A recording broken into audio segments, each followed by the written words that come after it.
Hi friends, idli தோசைக்கு சிம்பிளான side dish இது. 10 சின்ன வெங்காயம், ஒரு தக்காளி, 5-6 பல்லு பூண்டு, ஒரு சின்ன சைஸ் அளவு புளி, அப்புறம் உப்பு எல்லாத்தையும் ஒன்றா மிக்சியில் போட்டு ஃபைன் பேஸ்ட்டாக அரைச்சிக்கோங்க.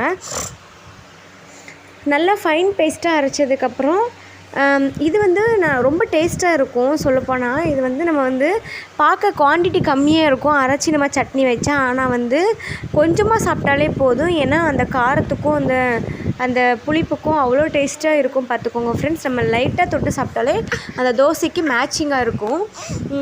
எல்லாத்தையும் ஒன்றா போட்டு அரைச்சிக்கிடணும். தேவையான அளவு உப்பு போட்டு ஃபைன் பேஸ்ட்டாக அரைச்சி எடுத்துக்கோங்க. அரைச்சி எடுத்ததுக்கப்புறம் கொஞ்சமாக தேங்காய் எண்ணெய் விட்டுக்கிடணும். தேங்காய் எண்ணெய் இல்லைனா நல்லெண்ணெய், இது ரெண்டில் ஏதாவது ஒரு எண்ணெயை விட்டுக்கோங்க. நான் நல்லெண்ணெய் தான் விட்டேன். தேங்காய் எண்ணெய் நமக்கு லைட்டாக தேங்காய் கோகோனட் ஸ்மெல் அடிக்கும், அதனால் நல்லெண்ணெய் விட்டேன். இதை இந்த மாதிரி பச்சையாக கூட சாப்பிட்லாம். ஆனால் எனக்கு பிடிக்காது. நம்ம இந்த மாதிரி சாப்பிட்டாலும் அது வேறு டேஸ்ட்டில் இருக்கும்.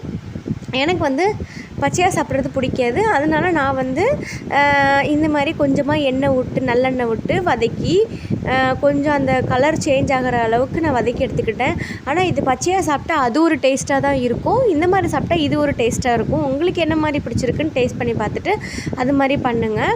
ஏன்னா ஒருத்தங்களுக்கும் ஒரு டேஸ்ட் இருக்கும். அப்புறம் என்ன, தோசை சுட்டு அந்த சட்னியை வச்சு பக்கத்தில் பருப்பு குழம்பு கொஞ்சமாக இருந்துச்சு, அதை நல்லா சுண்டை வச்சுட்டு தோசைக்கு சைடிஷாக வச்சு சாப்பிட்டேன். இந்த வீடியோ உங்களுக்கு பிடிச்சிருக்குன்னு நினைக்கிறேன். பிடிச்சிருந்துச்சுன்னா லைக் பண்ணுங்கள், ஷேர் பண்ணுங்கள், கமெண்ட் பண்ணுங்கள், மறக்காமல் சப்ஸ்கிரைப் பண்ணிடுங்க ஃப்ரெண்ட்ஸ். Thank you friends.